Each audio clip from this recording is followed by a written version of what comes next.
Hello friends, कैसे हैं आप सभी लोग। होप सो कि आप सभी लोग बहुत बढ़िया कर रहे होंगे। मैं बताऊं, मैं भी बहुत अच्छा हूं।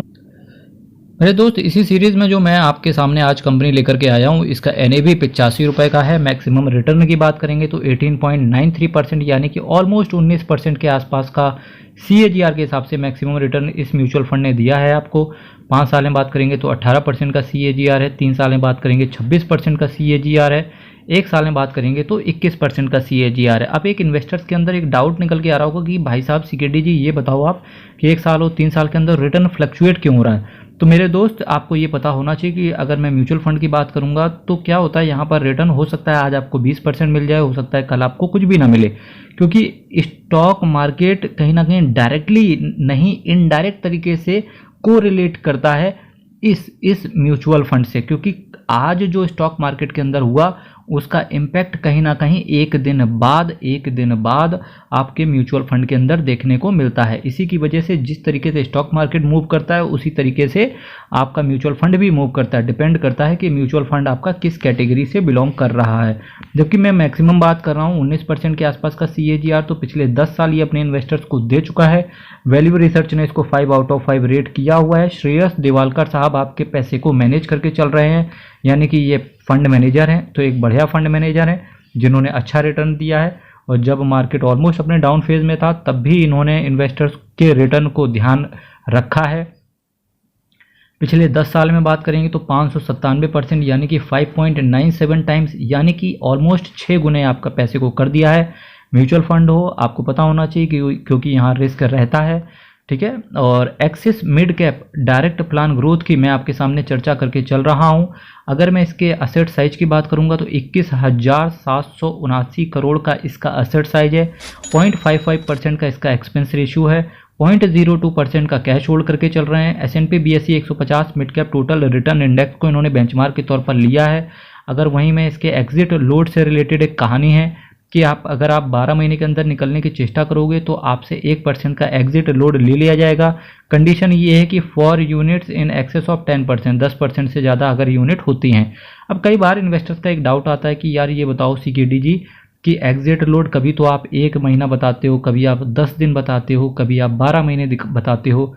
और कई बार इन्वेस्टर ये गलती कर देता है कि उसे ऐसा लगता है कि जैसे अगर आज खरीदा 20 दिन के अंदर बेच दिया तो एग्जिट लोड नहीं पड़ेगा। पर मेरे दोस्त, आपको एक चीज़ पता होना चाहिए, क्योंकि डिफरेंट असेट मैनेजमेंट कंपनी के डिफरेंट फंड के हिसाब से एग्जिट लोड डिसाइड किया जाता है। तो कृपया करके एग्जिट लोड पर भी आपका नज़र होना चाहिए। ये एग्जिट लोड आपसे 1 महीने में भी चार्ज किया जा सकता है, एग्जिट लोड आपसे 10 दिन में भी चार्ज किया जा सकता है, एग्जिट लोड आपसे 1 साल के अंदर भी चार्ज किया जा सकता है, एग्जिट लोड आपसे 3 साल तक भी चार्ज किया जा सकता है। क्योंकि एग्जिट लोड ये लोड होता है समय से पैसा निकालने के लिए चांस, ठीक है। फाइनेंशियल हो गया, कैपिटल गुड्स हो गया, ऑटोमोबाइल हो गया, इसके साथ साथ सर्विसेज हो गया, केमिकल हो गया, मटेरियल हो गया, टेक्नोलॉजी हो गया, हेल्थ केयर हो गया, कंज्यूमर डिस्क्रिशनरी हो गया, मेटल्स एंड माइनिंग हो गया, construction, energy, communication, textile, diversified, इसके साथ साथ कुछ कंज्यूमर स्टेपल्स और कुछ कैश होल्ड करके चल रहे हैं, जिसकी बात मैं ऊपर कर चुका हूँ। अब वही मैं अगर शेयर्स की बात करने की यहाँ पर चेष्टा करूँ, मेरे दोस्त, शेयर पर बात करने से पहले एक चीज़ पता होना चाहिए कि अभी जो मैं बात कर रहा हूँ वो एक्सिस मिड कैप से रिलेटेड बात कर रहा हूँ। अब मिड कैप से रिलेटेड कई बार इन्वेस्टर्स के अंदर डाउट कमेंट बॉक्स में एकदम से आ जाएंगे कि सिक्योरिटी जी ये बताओ, ये तो आप गलत बता रहे हो, एक्सिस मिड कैप अच्छा नहीं है, HDFC मिड कैप ज़्यादा अच्छा है क्योंकि वो 20% का रिटर्न दे रहा है। क्योंकि वही उन्होंने क्या हुआ कि मेरा तो पर डे कहीं ना कहीं मैं 10-20 म्यूचुअल फंड्स को देखता हूँ, 30-40 स्टॉक्स का एनालिसिस करता हूँ, उसके बाद मैं कोशिश करता हूँ आपके लिए वीडियो बनाने का, ठीक है। और उसके बाद मेरी फर्दर जो प्राइवेट स्टडी है वो भी चलती रहती है। तो मेरे दोस्त, आपको ये चीज़ पता होना चाहिए कि आपने वो डाउन फेज नहीं देखा जब HDFC मिड कैप का बिल्कुल कहीं ना कहीं रिटर्न नहीं दे रहा था, और वही axis mid cap continuously return investors को प्रोवाइड करके दे।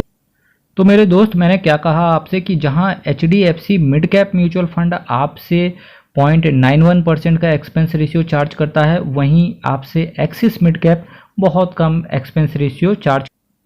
वहीं आपका जो एक्सिस मिड कैप है केवल 0.55% का चार्ज करता है expense ratio. HDFC mid cap आपसे 0.91% का एक्सपेंस रेशियो चार्ज करता है। तो आप ये देख सकते हो अल्टीमेटली कि देखिए एक्सपेंस रेशियो भी कहीं ना कहीं आपसे वो ज़्यादा चार्ज कर रहा है, यानी कि HDFC mid cap as compare to Axis mid cap से, ठीक, इसके साथ साथ कई बार लोग कहते हैं कि मैंने डाउट ये भी देखा है कि वो कहते हैं HDFC का असेट साइज ज़्यादा है। मेरे दोस्त, इसका मतलब ये नहीं है कि जहाँ पूरी दुनिया चलती फिरे आप भी वहीं, आपको भी उसी डायरेक्शन में जाना चाहिए। क्योंकि कई बार क्या होता है कि अभी अगर मैं मार्च के मंथ की ही बात करूं तो वहां पर एक्सिस मिड कैप अच्छा रिटर्न आ रहा था, HDFC मिड कैप का कम रिटर्न आ रहा था। वहीं अगर मैं HDFC, अगर चलिए कंपेयर करने की ही बात है तो HDFC मिड कैप को आप मोतीलाल ओसवाल के मिड कैप से कंपेयर करके देखना, किसी भी फेज में मोतीलाल ओसवाल बीट कर देगा HDFC मिड कैप को। फर्दर अब लोग कहेंगे कि क्या यार मोतीलाल ओसवाल मिड कैप ही अच्छा है, पर मेरे दोस्त ऐसा नहीं है, ऐसा नहीं है। मोतीलाल ओसवाल मिड कैप भी अच्छा है, HDFC मिड कैप भी अच्छा है, एक्सिस मिड कैप भी अच्छा है, पर मेरा दोस्त हमेशा मेरा एक मतलब ये होता है, PGIM इंडिया मिड कैप भी अच्छा है, पर मेरा मतलब आपसे हमेशा ये होता है कि जो एक्सपेंस रेशियो हो वो 1% से कम हो, आपका जो असेट साइज हो कहीं ना कहीं ठीक हो, रिटर्न आपका 18% से ऊपर हो, इसके साथ साथ कहीं ना कहीं आपका जो एग्जिट लोड हो उस पर भी कहीं ना कहीं नेग्लिजिबल हो, फंड्स अच्छे हों। तो जब रिटर्न ऐसा निकल के आता है तो लॉन्ग टर्म में देखिए 1-1.5% से किसी का कोई घाटा नहीं होता है। क्योंकि स्पेशली तौर पे अगर आप पहली बार इन्वेस्टमेंट करने जा रहे हो तो डेफिनेटली जो मार्केट का लीडर हो आपने उसे सेलेक्ट करना चाहिए। पर होता क्या है, ऑलरेडी आप इन्वेस्टेड हो, 1-2% के लिए अगर आप इधर उधर करते फिरोगे तो क्या ही बनेगा। अगर 1 साल भी नहीं हुआ, अगर एग्जिट कर दिया किसी फंड से 10-12 लाख का, तो फर्जी में आपको ITR 2 फाइल करना पड़ेगा और फर्जी में आपका 1000-2000 रुपये आपका फाइनेंशियल एडवाइजर एक्स्ट्रा चार्ज कर लेगा ITR फाइल करने के। Further Cholamandalam investment and finance company limited, अभी मैं बात कर रहा हूँ एक्सिस मिड कैप, ये एक ऐसा मिड कैप म्यूचुअल फंड है जिसका असेट साइज भी बेहतरीन है, कहीं ना कहीं ज़बरदस्त इसका एक्सपेंस रेशियो, केवल आपसे 0.55% का सिंपल तरीके से एक्सपेंस रेशियो चार्ज करते हैं। यानी कि फंड मैनेजर्स की क्वालिटी दिखती है कि भाई साहब पब्लिक से तो कम लेंगे, रिटर्न अच्छा देंगे, पब्लिक आएगी तो एक्सपेंस रेशियो कहीं ना कहीं हम असेट साइज जितना ज़्यादा बड़ा होगा उस पर फोकस रखेंगे, क्योंकि वहीं से कहीं ना कहीं एक्सपेंस रेशियो का कैलकुलेशन चलता है। तो इंडियन होटल्स हो गया, सुप्रीम इंडस्ट्रीज़ हो गया, एस्ट्रल पॉली हो गया, टेक्निक, ICICI बैंक हो गया, कमिंस इंडिया हो गया। और कमिंस इंडिया से रिलेटेड मैंने इन डेप्थ एनालिसिस वीडियो को डाल रखा है, तो आप प्लेलिस्ट पे जाके चेक कीजिएगा।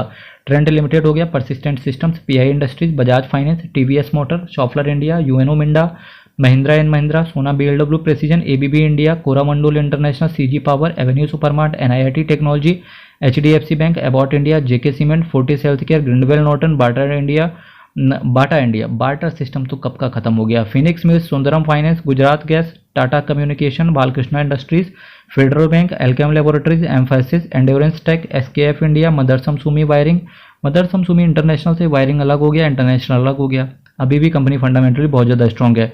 Aditya Birla fashion, Vedant fashion, 3M India, Crompton Greaves, Linde India, fine organic, Wabco India, Carborundum universal, KPR mill एक अच्छी कंपनी है, Voltas limited, reserve bank of India. Voltas के अंदर यार रिटर्न नहीं आ रहा, 1-1.5 साल पहले जो इन्वेस्टमेंट करके फंसा होगा वो आज भी बेचारा फंसा होगा इस कंपनी के अंदर। वहीं एक्सिस म्यूचुअल फंड की बात करेंगे तो 2,52,170 करोड़ का इसका असेट अंडर मैनेजमेंट है। टॉप 10 के अंदर असेट मैनेजमेंट कंपनी का नाम, इसका भी नाम लिया जाता है एक्सिस म्यूचुअल फंड का। 200 स्कीम को टोटल ये मैनेज करके चलते हैं। अब देखिए इन्वेस्टर के अंदर डाउट आएगा कि भाई साहब आपने एक्सिस म्यूचुअल फंड के बारे में बताया, ये बताओ मेरे पास तो PGIM इंडिया है, क्या वो खराब है? जी नहीं, वो खराब नहीं है, वो भी अपनी हद तक ठीक है। पर होता क्या है, इस मार्केट में हंसी, यहाँ लाखों है हंसी। तो इसी तरीके से क्या होता है, ये एक स्टॉक मार्केट है, ये एक म्यूचुअल फंड मार्केट है, तो यहाँ पर तमाम सारे मिड कैप म्यूचुअल फंड्स हैं। मेरा बस आपको रोकने का मतलब ये होता है कि जिस भी म्यूचुअल फंड का 1% से ऊपर का एग्जिट लोड हो, चाहे वो कितना भी रिटर्न दे, तो आपको उस म्यूचुअल फंड के अंदर नहीं रहना चाहिए।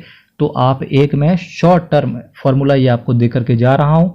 आपके पास जो भी म्यूचुअल फंड है उसका अगर एक्सपेंस रेशियो अगर 1% से ऊपर है तो ऐसे फंड से आपको एग्जिट करने की ज़रूरत होती है, अनलेस अदरवाइज आपका फाइनेंशियल एडवाइज़र आपको रिकमेंड ना करे। फिर भी किसी भी म्यूचुअल फंड हो, किसी भी शेयर हो, इन्वेस्ट करने से पहले एक बार अपने फाइनेंशियल एडवाइज़र और दूसरी बार अपने दिल से ज़रूर पूछना कि भाई साहब क्या करना चाहिए, ठीक है। उसके बाद मेरे दोस्त, मेरी प्लेलिस्ट पड़ी हुई है मल्टीबैगर म्यूचुअल फंड्स के नाम से, आप उसको विजिट करेंगे। In depth analysis her share का, हर म्यूचुअल फंड का, हर टर्म के बारे में आपको पता चल जाएगा।